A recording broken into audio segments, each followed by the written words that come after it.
시청자 여러분 안녕하십니까? 김동수입니다.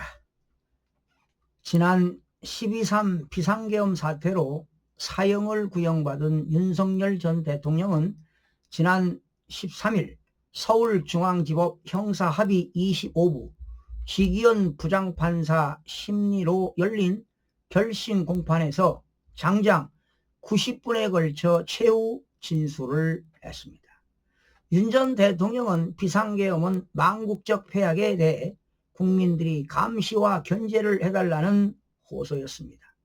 계몽령 주장을 되풀이하며 특검의 사형 구형에 강력히 반발했습니다. 윤석열 전 대통령 최후 진술을 상기해 봅니다.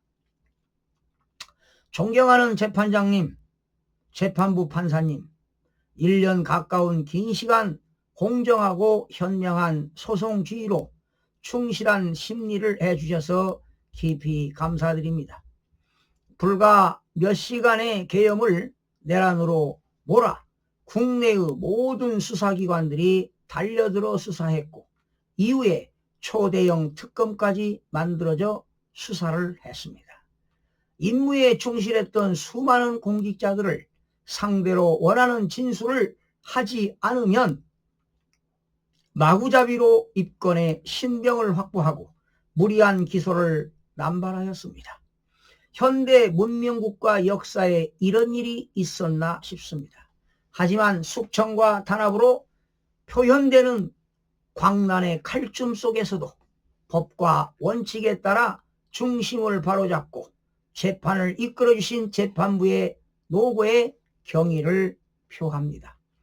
어느 방송인은 방송으로 전국에 전 세계에 시작한다고 알리고 두세 시간 만에 국회가 그만두라고 그만두는 내란 보셨습니까? 총알 없는 빈총 들고 하는 내란 보셨습니까? 라고 말하였습니다. 이 말이 지난 1년간 이 나라를 휩쓴 광풍의 허상을 상징적으로 보여준다고 생각합니다. 이 사건 공소장은 객관적 사실과 맞지 않는 망상과 소설일 뿐입니다. 저도 과거 26년 수사와 공판 업무를 담당했지만 이렇게 지휘 체계도 없이 중구난방으로 여러 기관들이 미친 듯 달려들어 수사하는 것은 처음 봅니다. 올바른 지휘 체계가 없으니 제대로 된 판단도 없이 무조건 내란몰이라는 목표로 수사가 아닌 조작과 왜곡을 하고 있습니다. 우리나라를 오래전부터 지배해온 어둠의 세력들과 국회에서 절대 다수의 의석을 가지고 있는 민주당의 호루라기 소리에 맹목적으로 달려들어 물어뜯는 이리떼들의 모습이라는 생각이 듭니다. 이리떼들의 내란몰이 먹이가 된 바로 그 비상계엄을 저는 2024년 12월 3일 밤 10시 30분경 선포하였습니다. 반국가 세력, 체제 전복 세력, 외부 주권 침탈 세력과 연계하여 거대 야당 민주당이 거짓 선동으로 여론을 조작하고 정부와 국민 사이를 이간질했습니다. 반헌법적인 국회 독재를 벌이며 헌정을 붕괴시키고 국정을 마비시키며 나라가 망국의 위기에 처하도록 했습니다. 저는 대한민국의 독립과 국가 계속성, 헌법 수요에 막중한 책무를 이행해야 하는 대통령으로서 이러한 국가 비상사태를 주권자인 국민에게 알리고 이를 극복하는 데 함께 나서 주십사 호소하기 위해 비상계엄을 선포했습니다. 국회의 반헌법적인 독재로 나라가 위기에 처해 있는데 주권자인 국민을 깨우는 일 이외에는 다른 방법이 없었기 때문입니다. 대의제 권력의 망국적 폐악에 대해 주권자가 직접 나서서 제발 정치와 국정에 관심을 가지고 날선 비판으로 감시 견제를 해달라는 호소였습니다. 국회의 경비와 질서 확보를 위해 투입된 소수 병력 중 일부는 비무장 상태로 국회 담벼락 아래 그냥 앉아 있었고 일부는 빈총만 들고 국회 마당에서 수천 명의 군중에 둘러싸여 폭행당했습니다. 누구도 국민을 억압하거나 국회의원들의 계엄 해제 요구 의결을 위한 의사일정을 방해하지 않았습니다. 특전사 92명과 수방사 15명이 밤 12시 무렵 국회 경내로 들어갔지만 이미 엄청난 인파가 들어와 있고 군은 너무나 소수여서 질서 확보 업무조차 제대로 하지 못했습니다. 뒤늦게 추가 병력이 국회 인근에 도착했지만 바로 계엄 해제 요구 의결안이 통과되자 전 병력은 즉각 철수하였습니다. 선관위에는 계엄법 제7조에 의한 행정사법 사무관장 권한에 따라 선거관리 시스템의 보안 점검을 하려고 들어갔지만 시간과 준비 부족으로 아무것도 하지 못하고 서버 장비에 사진만 찍고 나왔습니다. 그동안 선거소송에서 가짜 투표용지가 다량 발견되었고 불과 1년 전 국정원의 선관위 전산 시스템 보안 점검 결과 국가기관이 갖춰야 할 기준에 헌격히 미달하여 외부 해킹에 모방된 심각한 상황이 드러났기 때문입니다. 선거제도는 현대 대의민주주의 국가의 통치 질서를 형성하는 핵심적인 제도입니다. 자유민주주의 국가에서의 선거관리는 투명성과 공정성이 확실하게 답보되어야 합니다. 그럼에도 불구하고 선관위가 투명하고 공정한 검증을 거부하고 있었기에 선거관리의 중대성을 국민적 관심을 고려하여 점검하도록 한 것입니다. 이것이 국헌을 문란하겠습니까? 폭동을 일으켰습니까?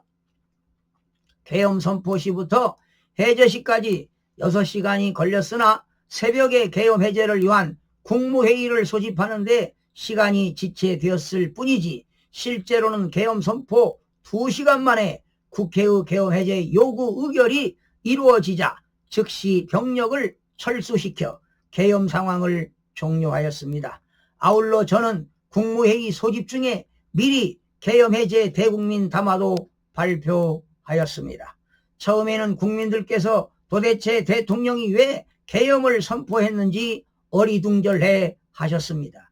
하지만 얼마 지나지 않아 많은 국민이 계엄을 선포하게 된 절박한 상황을 알게 되셨고 제가 탄핵 소추되어 탄핵 심판에 임하게 되자 국민의 과반수 이상이 저에 대한 탄핵에 반대하셨습니다.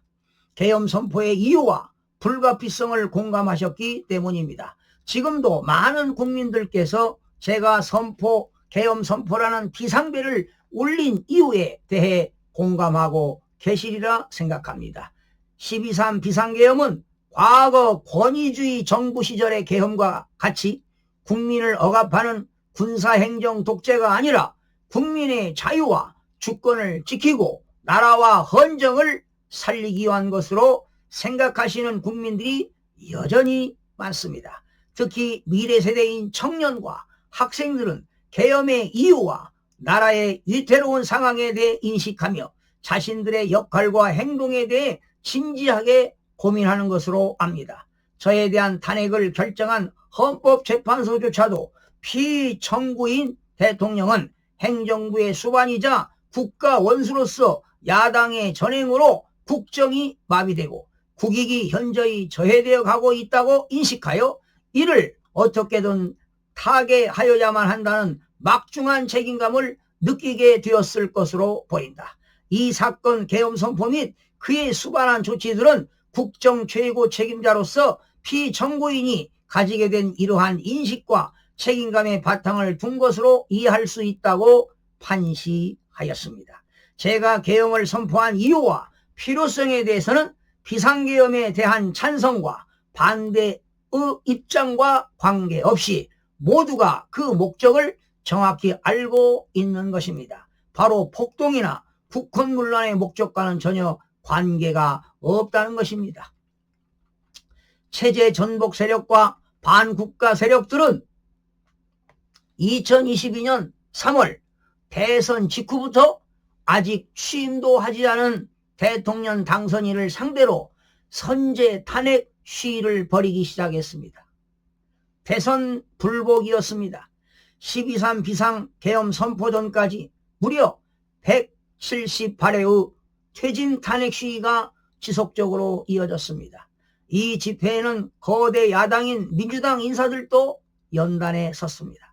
단순한 일부의 반정부 시위가 아니라 제도권과 연계된 조직적 퇴진 탄핵 시위였던 것입니다. 국정원에서 수사한 여러 간첩단 사건에서도 간첩들은 자유민주주의와 한미동맹에 충실한 윤석열 정부를 수단과 방법을 가리지 말고 흔들고 마비시키라는 지령을 받고 있음이 확인됩니다. 이들은 북한의 지령을 전파, 공유하며 쉴 틈 없이 국론을 분열시켜 왔습니다. 민주당 역시 이들과 연계하여 헌법상 입법부의 권한을 남용하여 공직자들을 줄 탄핵하고 입법 및 예산 폭거를 하며 국정 마비를 획책했습니다. 선출된 정부의 국정과제 이행에 필요한 입법에 발목을 잡아 이를 할 수 없게 만든 것은 다들 알고 계실 겁니다. 우리 헌정사와 의회사에 유례가 없었던 일들이 수없이 자행되었습니다. 자유민주주의와 시장경제라는 헌법 질서, 우리 안보와 경제의 주춧돌인 한미동맹, 북한 위협에 대응하기 위한 한미일 안보협력에 충실하게 매진하는 정부를 거대 야당이 체제 전복 세력 및 반국가 세력들과 연계하여 국회의 헌법상 권한을 남용함으로써 식물정부로 만들었습니다. 우리의 헌정 질서를 뒤엎고 자유진영 국가들과의 연대를 붕괴시키려 한 것입니다. 특히 북핵 위협에 대응하기 위해 한미동맹을 핵 기반으로 강화하고 한미일 해군 공군 협력을 통해 공동으로 미사일 대응을 하는 것을 집요하게 방해하였습니다. 이러한 매국 선동과 핵심 국익의 지속적인 훼손이 반국가 세력 아니면 무엇이겠습니까?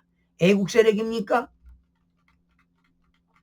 자유민주주의에 충실하게 나가려는 정부가 아무 일도 못하게 경제와 민생에 관한 입법을 거부하면서 위헌적인 법률을 양산하고 안보와 경제를 짓밟았습니다. 핵심 국익을 훼손하는 법률을 반복 상정함으로써 대통령의 거부권을 유도하여 국론 분열을 야기하였습니다. 국정원의 대공수사권 폐지에 이어 국가보안법 폐지를 추진함으로써 체제 전복을 빌드업하였고 국가 기밀과 첨단 산업 기술이 중국으로 줄줄이 유출되는 심각한 현실에서 간첩죄 개정도 반대하였습니다. 중국의 반간첩법에 대한 최소한의 상호주의 대응도 못하게 한 것입니다. 국가 안보에는 방산기술과 산업인프라 확충, 방산시장 확대와 방산협력, 국가 간의 연대가 매우 중요합니다. 거대 야당이 장악한 국회는 방산 수출의 국회 동의를 받으라는 법안을 추진하여 자유진영 국가들과의 안보협력에 칼을 들이대고 북한, 중국, 러시아가 반대하는 방산 수출에 제동을 걸고 방산기술 보완을 위태롭게 하였습니다. 핵심적인 안보 예산에 대한 거대 야당의 폭거를 보면 더욱 기가 막힙니다. 북한의 핵과 미사일 공격에 신속하게 대응하기 위한 감시, 정찰, 자산과 미사일 방어 요격 시스템, 사업 예산을 대폭 삭감하여 사업 추진이 불가능하도록 했습니다. 북한의 핵과 미사일에 대한 확실한 대응은 안보뿐만 아니라 국가 이험도를 줄임으로써 투자 유치와 경제 활성화에 매우 기용한 것입니다. 국방 인력의 허리에 해당하는 부사관과 초급 간부에 대한 열악한 처우로 이탈이 심했습니다. 이들 전문성이 있는 인력들을 장기 근무로 유도하려는 처우개선 예산도 틀어막았습니다. 배정된 예산은 국민의 세금 부담이 그리 큰 것도 아니었습니다. 누구의 이야기를 듣고 실행하는 것인지 이와 같은 핵심 예산만 딱딱 집어내어 삭감하는 것에 기가 찰 노릇이었습니다. 치안 예산과 관련하여 대표적인 부분은 마약 수사를 막기 위한 인건비 삭감과 특활비 폐지입니다. 민주당 정부 때에도 마약 수사 조직을 경찰로 일원화하여 관록과 실력 있는 검찰의 마약 수사 조직을 폐지하더니 이번에는 경찰의 수사 예산까지 삭감하였습니다.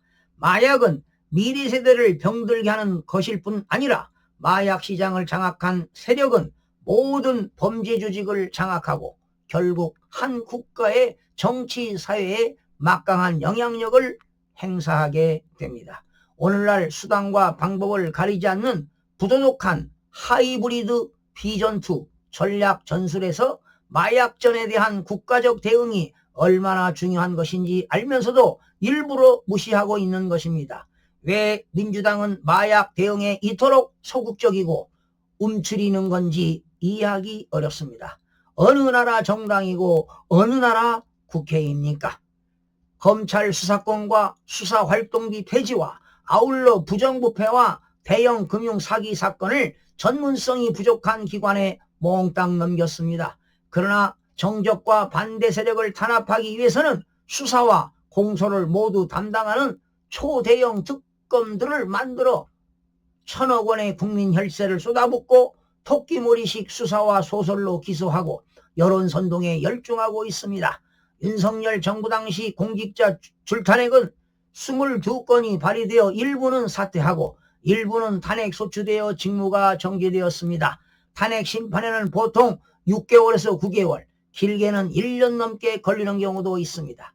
장기간의 직무 정지와 국정 마비를 막기 위해 사퇴하더라도 후임자 선정, 인사 검증, 인사 청문까지 많은 절차와 시간이 소요됩니다. 취임한 이후에도 업무를 파악하고 조직 장악에 시간이 필요합니다. 해당 기관의 직원들도 새로운 기관장의 업무 방침에 적응하기 위해 시간이 걸리고 이에 적응하느라 고생을 해야 합니다. 우리 헌정사 70여 년간 공직자 탄핵 발의와 소추는 거의 없었습니다. 윤석열 정부에서만 비상계엄 전까지는 22건, 저에 대한 탄핵 결정 전까지는 무려 30건에 이릅니다. 심지어 대통령을 탄핵 소추한 후에는 다시 국무총리 탄핵을 소추하였고 부총리까지 탄핵하려 하였습니다. 과연 이것이 정상적인 탄핵 소추권의 행사입니까? 국회에서 다수 의석만 가지면 이런 입법, 예산 폭거와 무고한 공직자 줄탄핵을 마음껏 하도록 헌법이 허락한 것입니까? 이는 분명한 헌법상 권한 남용이고 헌법의 정신과 취지에 명백히 위배되는 것입니다. 이러한 반헌법적인 국회 독재를 왜 이렇게 집요하게 버리는 것이라고 생각하십니까? 자유민주주의 체제, 자유시장 경제체제, 자유진영과의 연대라는 헌법상 지향해야 할 국가의 노선을 뒤엎기 위한 것 아닙니까? 체제 전복을 노리는 것 아닙니까? 감사원장과 서울중앙지검장 탄핵을 추진하는 것을 보고 저는 경악했습니다. 감사원장은 민주당 정부가 임명한 감사 전문가로서 정치적인 인물도 아닙니다. 당시에 선거관리위원회가 벌인 초유의 채용 비리 사건이 터졌습니다. 약 1,000명이 마치 가족회사처럼 불법 채용되었다는 것이었고 국민권익위원회의 기초조사를 거쳐 감사원이 감사를 하였습니다. 또한 민주당 정부 시절 사드 배치 관련 국가기밀을 중국 측에 유출한 안보 관계자들에 대한 감사를 진행하여 검찰에 수사 의뢰를 하였습니다.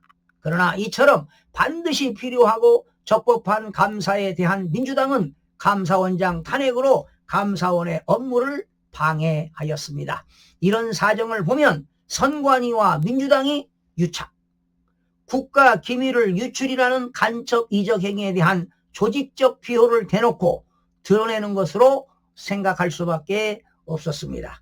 헌법기관장인 감사원장을 탄핵한다는 것은 한마디로 헌정 시스템을 뒤엎겠다는 이야기와 다르지 않았습니다.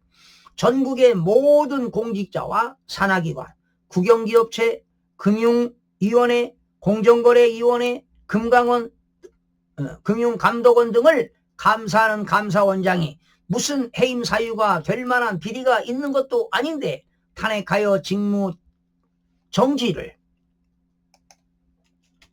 시킨다면 국가행정과 공직기강이 어떻게 되겠습니까? 우리 헌정사는 물론 세계 헌정사에도 초유의 일입니다.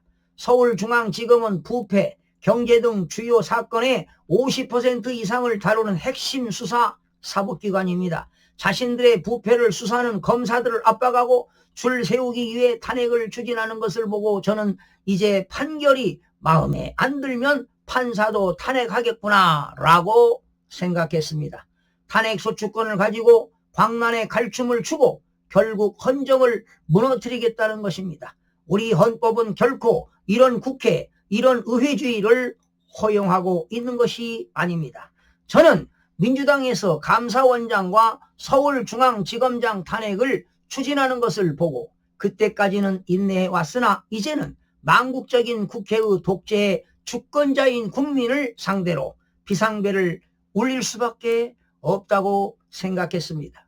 자유민주주의와 공화제를 기반으로 하는 헌정 질서가 붕괴되고 외교, 안보, 경제, 미래투자, 공직기강, 법, 집행, 수사, 사법 등 국가 기능의 정상적인 수행이 현저히 이태로워진 상황은 과거 우리나라에서 선포된 비전시 계엄 중 가장 이중한 국가 비상사태라고 판단하였습니다.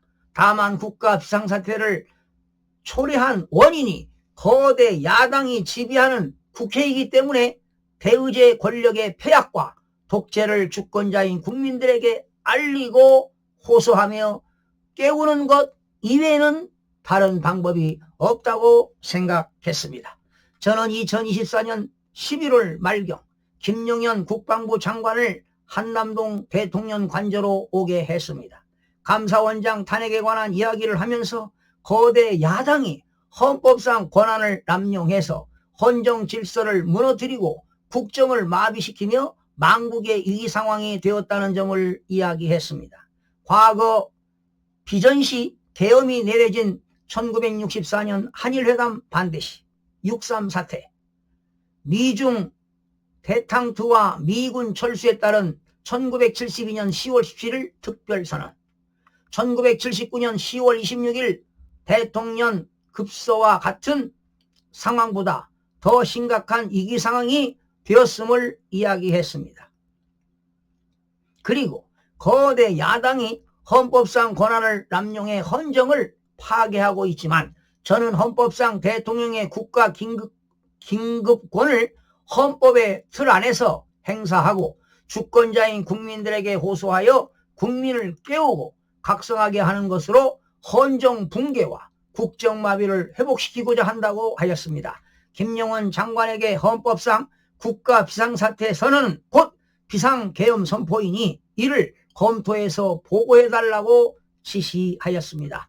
그러면서 몇 가지 사항을 분명히 해두었습니다. 먼저 이 계엄은 과거 계엄과는 다른 것이며 여소야대 상황이니 이른 시간 내 국회가 계엄 해제 요구를 의결할 것이고 빠르면 반나절, 길어야 하루면 계엄이 해제될 것이라는 점을 강조했습니다.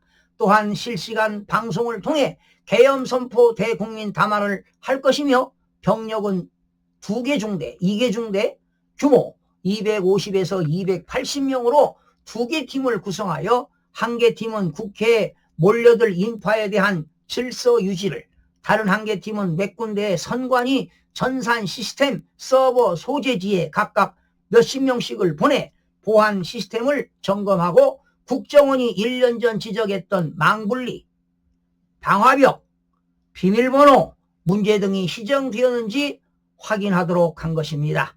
한편 출동 병력에 대해서는 실탄 소지를 금하고 안전사고의 만전을 기하기 위해 경험 있는 부사관 이상으로 편성하되 대통령의 계엄선포 대국민 담화 이후에 소속 부대에서 출발시키도록 하였습니다. 국회에 투입되는 병력도 경비와 질서 유지를 하는 것이니만큼 국회의원과 국회 관계자들의 출입과 업무는 지장이 없도록 하라고 지시하였습니다. 당시 국회는 회기 중이었으므로 국회에 수천 명의 인원이 있어 250에서 280명의 병력으로 질서 유지가 될 수 있을까 싶었지만 투입 규모가 많아지면 불안감 조성과 안전사고 위험이 있다고 판단하여 소수의 투입 규모를 유지하도록 하였습니다.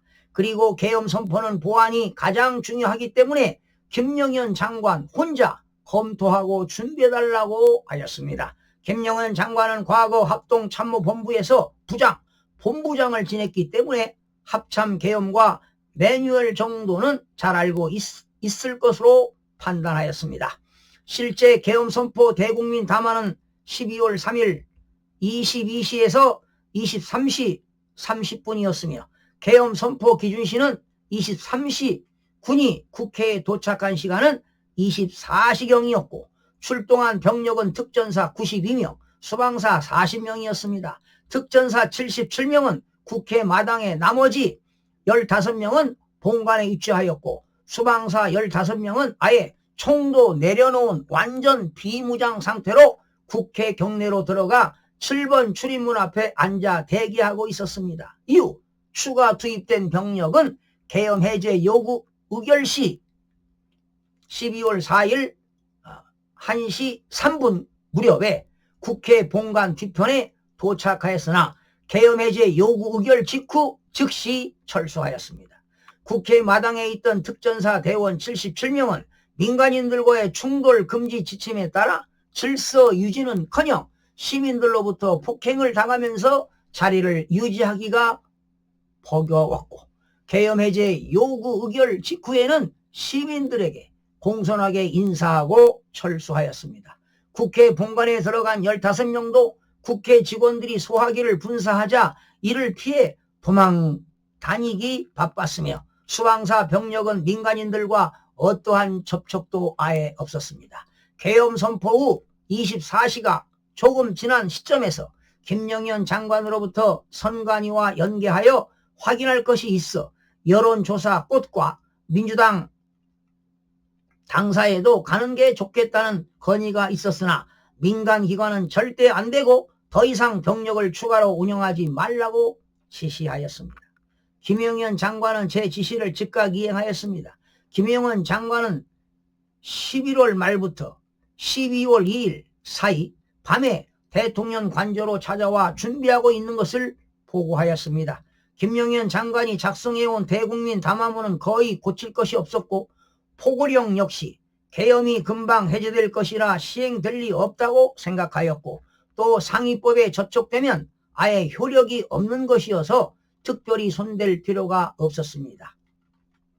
계엄 선포 전에 해야 하는 국무회의는 추례 국무회의에서 할 경우 그 과정에서 계엄 선포가 알려지게 되고 불필요한 혼란이 야기될 수 있습니다. 그럴 경우 병력 투입을 더해야 할 상황이 생길 수 있어 병력 투입 최소화를 유지하기 위해 최대한 보안 유지를 하면서 계엄 선포 전에 국무총리, 외교, 국방, 통일, 행정, 안전, 법무 등 계엄 관련 필수 국무위원에다가 추가로 몇 분의 국무위원을 보안 손님으로 대통령실로 더 오게 하여 정족수를 충족시키기로 하였습니다. 비상계엄 선포와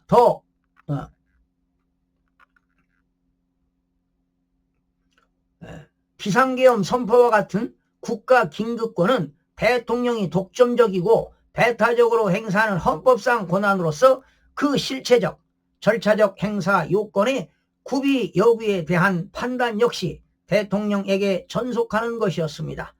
오로지 국회의 계엄 해제 요구라는 정치적, 사후적 통제만 받을 뿐입니다. 전 세계 헌정사에도 대통령의 국가 긴급권 행사와 관련하여 형사법정에선 전례는 없습니다. 물론 계엄 선포 이후 유혈 사태가 발생하여 개별 행위들이 세력들에 대하여 그 상당성과 책임 문제를 논하는 것은 변론이었습니다. 내란몰이 세력들은 국회 본회의장에서 국회의원들을 끌어내라고 했다거나 정치인들을 체포하라고 했다는 등 선동해 왔지만 피와 폰 통화 내역이 드러나면서 이 법정에서 모두 허위 조작임이 밝혀졌습니다. 군을 수만 명 동원해서 과거와 같은 계엄을 한다면 모르지만 최소한의 질서 유지 병력으로 무엇을 할 수 있다고 그런 말도 안 되는 거짓말을 한다는 말입니까? 상식적으로 전혀 불가능한 일입니다. 저는 김용현 장관에게 12월 2일 월요일 예정된 감사원장 탄핵 발의가 무산되면 계엄 선포는 없던 것으로 할 것이라고 분명히 해두었습니다. 그리고 12월 2일 감사원장 탄핵 발의가 되면 다음 날인 12월 3일 화요일에 계엄을 선포하겠다고 하였습니다. 회기 중인 주중에 선포함으로써 국회가 계엄 해제 요구를 의결할 것이면 바로 할 수 있도록 당당하게 대통령과 국회가 각각의 헌법상 권한을 행사하자는 뜻이었습니다. 아마도 김용현 장관은 저의 계엄 선포 대국민 담화 직전 또는 직후 국회에 출동할 특전사령관, 수방사령관 그리고 선관위에 출동할 방첩사령관에게 비상계엄에 관한 이야기를 한 것으로 생각됩니다.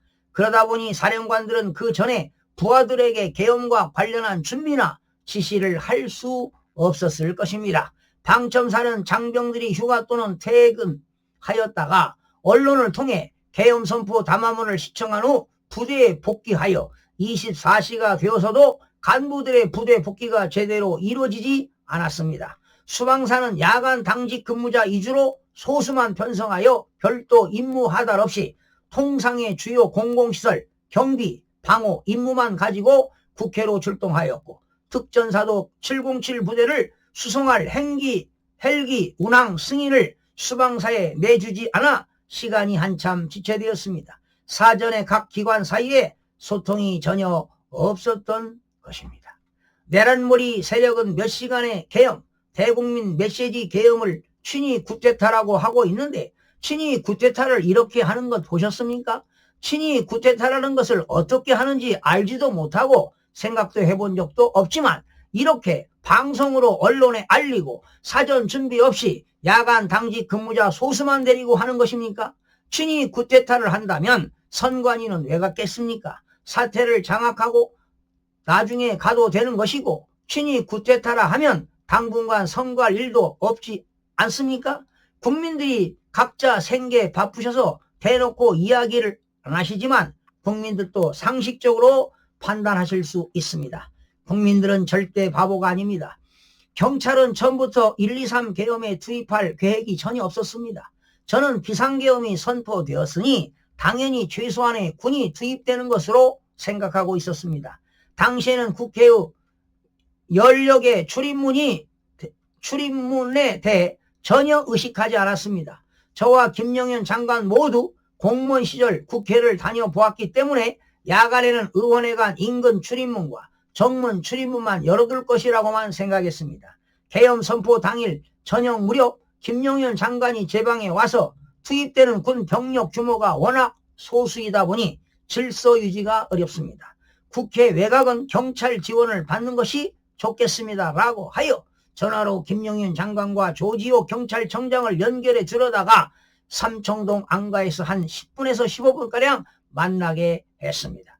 계엄 선포 후 국회 출입문 차단, 이후 개방, 다시 차단된 일련의 조치는 경찰의 자체 판단이었으며 대통령이나 국방부 장관, 계엄 사령관의 지시에 의한 것이 전혀 아닙니다.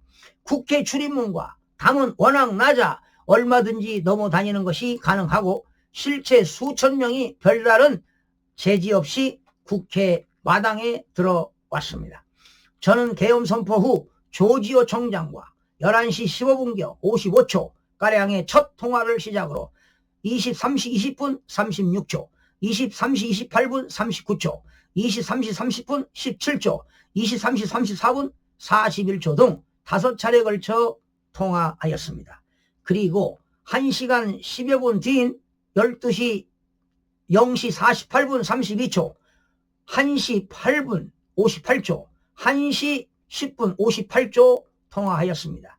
23시 15분 통화는 국회 주변 상황을 물은 것이고, 조지호 청장은 군이 아직 오지 않았는데 사람들이 밀려와 일단 국회 출입문을 닫았는데, 김봉식 서울청장이 법적으로 국회의원들과 국회 관계자는 들여보내야 한다고 해서 신분 확인해서 들여보내고 있답니다 라고 했고, 이에 저는 김봉식 청장이 수사통이라 법을 잘 아는구만, 당연히 그래야지, 잘했어 라고 했습니다. 경찰은 실제 23시 7분부터 국회 출입문을 열고 국회 관계자들을 들여보내기 시작했습니다. 제가 그 이후 23시 34분까지 4차례에 걸쳐 조지호 청장에게 짧은 시간 순차로 통화한 것은 국회 주변 상황 파악과 안전사고 염려 때문이었습니다. 저는 검사장이나 총장 시절에도 주요 사건의 압수수색 같은 현장 상황을 늘 직접 챙겼기 때문에 현장 상황을 파악하고 안전사고를 방지하고자 경찰청장과 사령관 등에도 전화를 한 것입니다. 조지호 청장은 제가 23시 15분에는 국회를 통제하라고 했다고 하고, 23시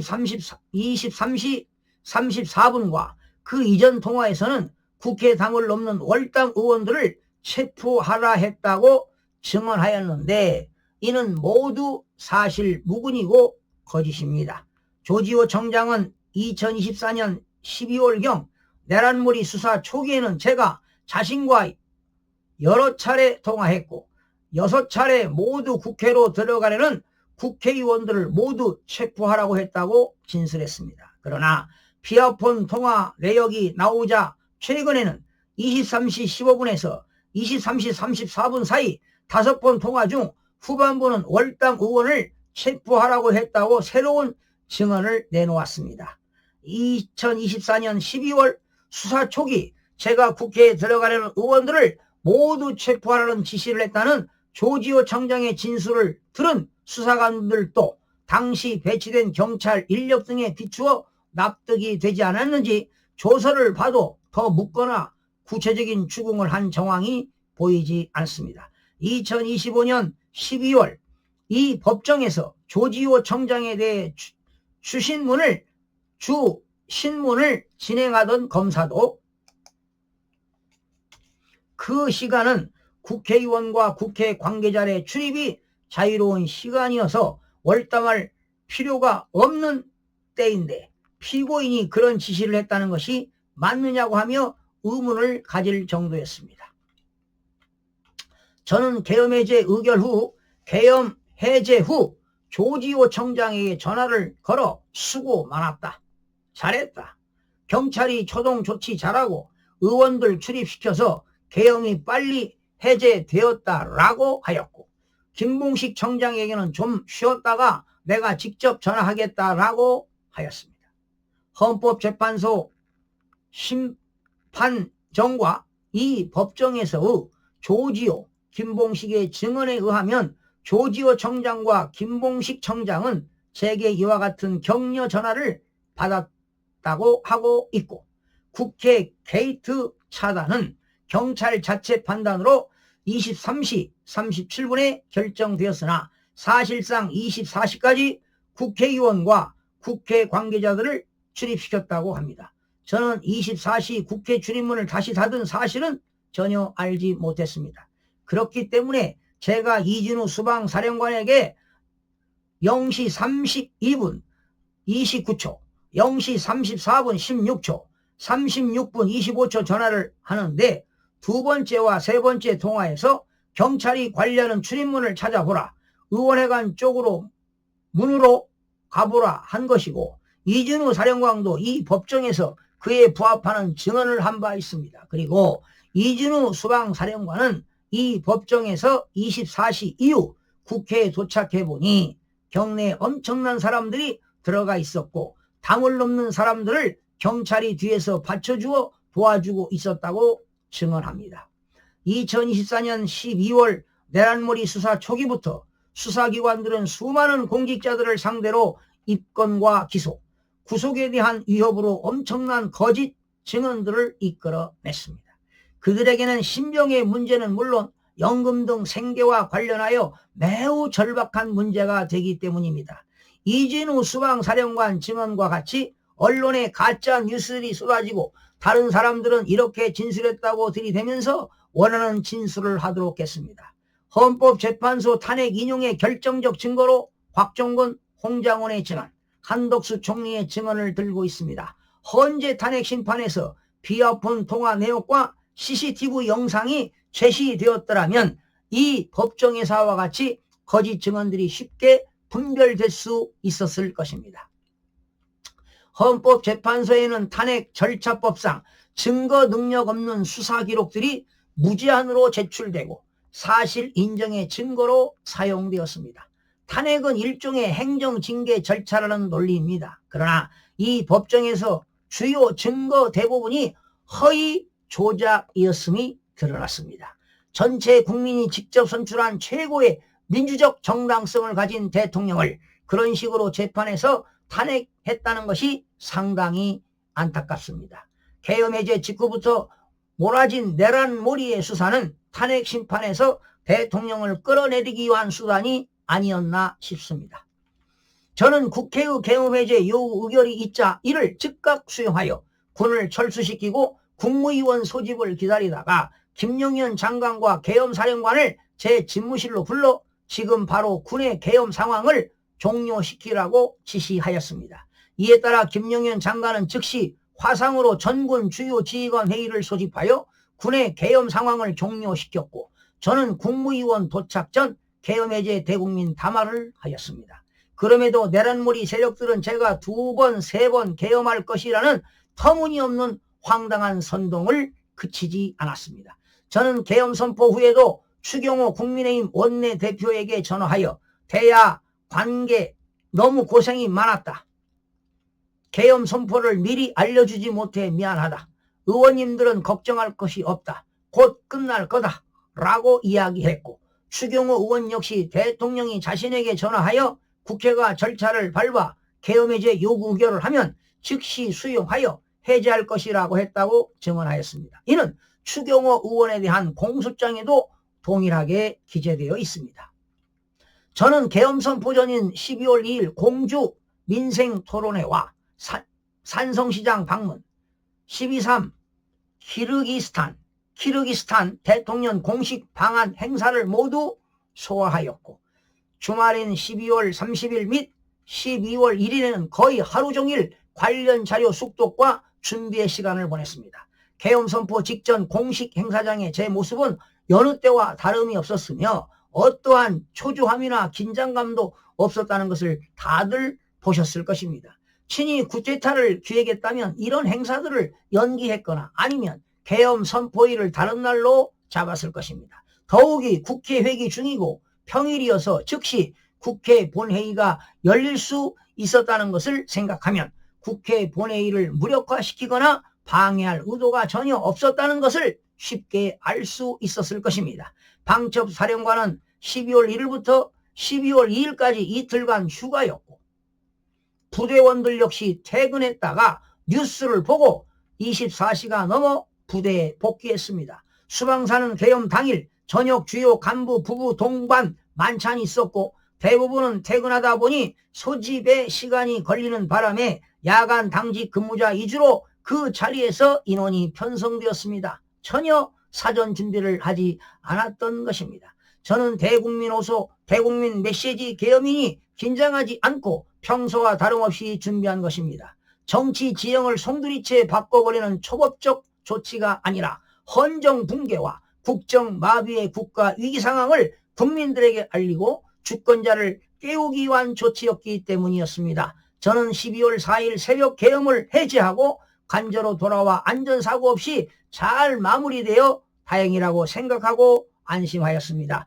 저는 처음에 내란몰이가 시작되는 것을 보면서 원래 늘 저러는 사람들이려니 생각하였고 이제 국민들이 국가 위기 상황을 인지하셨으니 달라지리라 생각했습니다. 저 스스로 법률 전문가로서 내란이라는 선동이 너무나 어이없고 기가 막혔기 때문입니다. 공수처가 서울 서부지법에 체포영장을 청구했다는 이야기를 들었을 때도 내란죄에 대한 수사권이 없으니 영장이 기각되면 경찰이나 검찰로 넘기려는 출구 전략인 모양이라고 생각했습니다. 당시에는 탄핵소추 사유 중 내란이 포함되어 있으니 탄핵 심리 과정에서 이를 잘 설명하고 국헌문란 목적이나 폭동이 없었다는 것만 소명하면 수사 역시 자연히 마무리될 것이라고 생각했습니다. 정치적인 리스크는 있었지만 탄핵 반대 여론이 높아지고 국민들이 개몽되었다며 응원해 주시는 것을 보고 제가 올린 비상벨이 그래도 효과가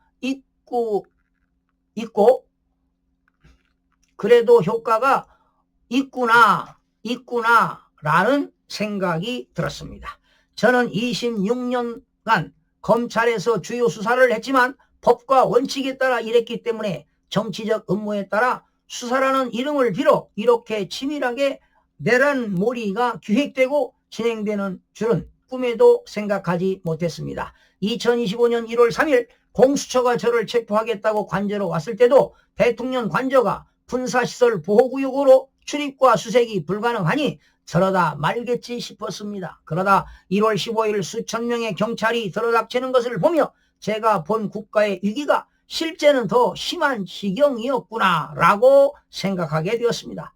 얼토당토 않는 수사를 하고 법과 원칙을 어기면서 수천 명의 경찰을 동원하여 대통령을 체포하겠다고 달려드는 내란몰이 세력들이야말로 자신들의 정권 획득을 위해서는 헌정 붕괴와 국정 마비도 상관없다는 사람들입니다. 12월 3일 비상계엄이 몇 시간 만에 해제되고 1년이 넘게 흘렀습니다. 그러나 아직도 정적과 반대 세력들을 수청하고 탄압하려는 내란몰이는 계속되고 있습니다. 민생, 경제, 이기, 경고 등이 심각하게 울리고 있는 대한민국의 상황, 자유진영과 연대의 균열 등 국가 위기는 아랑곳하지 않고 있습니다. 그러나 국민들과 청년들은 계엄령이 계몽령이 되었음을 알고 국가 위기 상황에서 불가피한 결단이었다고 외치고 있습니다. 저는 이미 탄핵소추 직전인 2024년 12월 10일 담화, 공수처 체포 직전인 2025년 1월 15일 담화, 헌법재판소 탄핵심판에서 2025년 2월 25일 최종 의견 진술을 통해 세 차례에 걸쳐서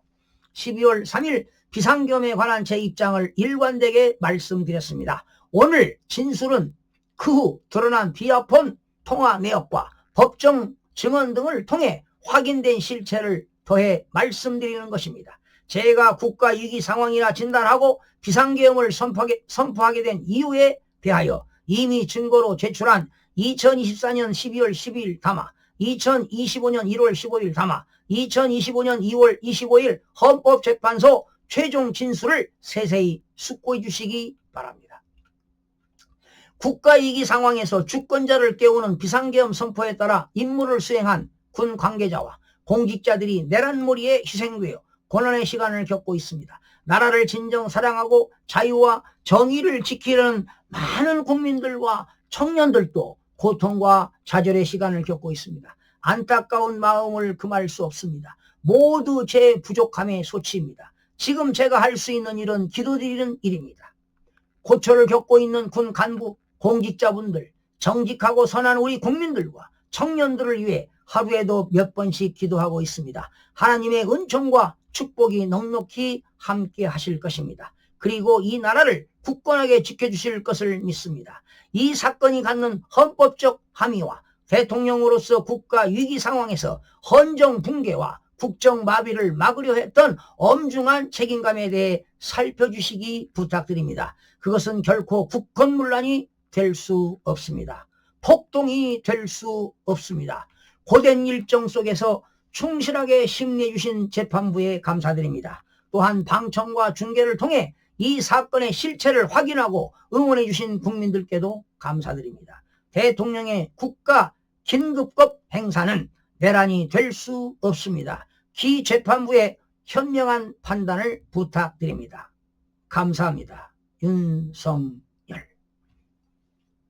자, 이렇게 해서 여러분들에게 윤석열 대통령 그 최후 진술을 여러 번 봤는데 오늘 더 감회가 깊습니다.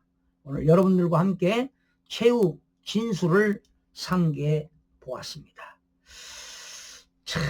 여러분, 윤석열 대통령은요, 이 비상계엄은 망국적 폐악에 대해서 국민들이 감시도 하고 견제를 해달라는 그런 호소였다고 보시면 되겠습니다. 그러다 보니까 계엄령이 계몽령으로 된 것 같습니다. 그러면서 특검의 사형, 구형에 강력히 반발하고 국헌 문란이 아니고 내란죄가 성립되지 않는다고 강력히 반발하면서 최후 진술을 모두 마쳤습니다. 여러분들 어떻게 들으셨습니까?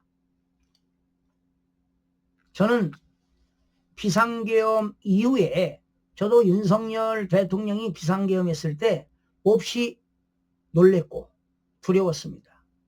그러나 민노총에서 그리고 더불당에서 윤석열 대통령 내란 수괴 이런 게 바로 올라왔을 때 여의도에서 직접 제 눈으로 확인했습니다. 이건 누구의 지시가 있었다는 걸 알고 다시 왜 비상계엄을 윤석열 대통령이 했는가, 바로 그 당위성, 정당성을 연구하기 시작했지요. 그 진정성을 알게 된 뒤로 근본은 부정선거 진실규명이구나.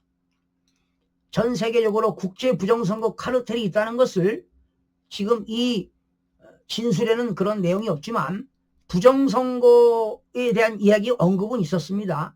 결과적으로 대한민국은 부정선거로 인해서 국가 기본 질서가 붕괴됐다는 것을 윤석열 대통령은 잘 알고 있을 겁니다.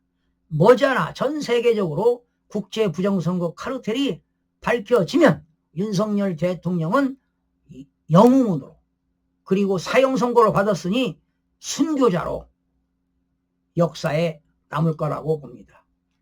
다시 윤석열 대통령이 복귀하는 그날까지 저도 최선을 다해서 비상계엄에 대해서 당위성에 대해서 운동을 하고, 가장 중요한 것은 오로지 국민의힘은 부정선거 진실규명을 외치면 되는 겁니다.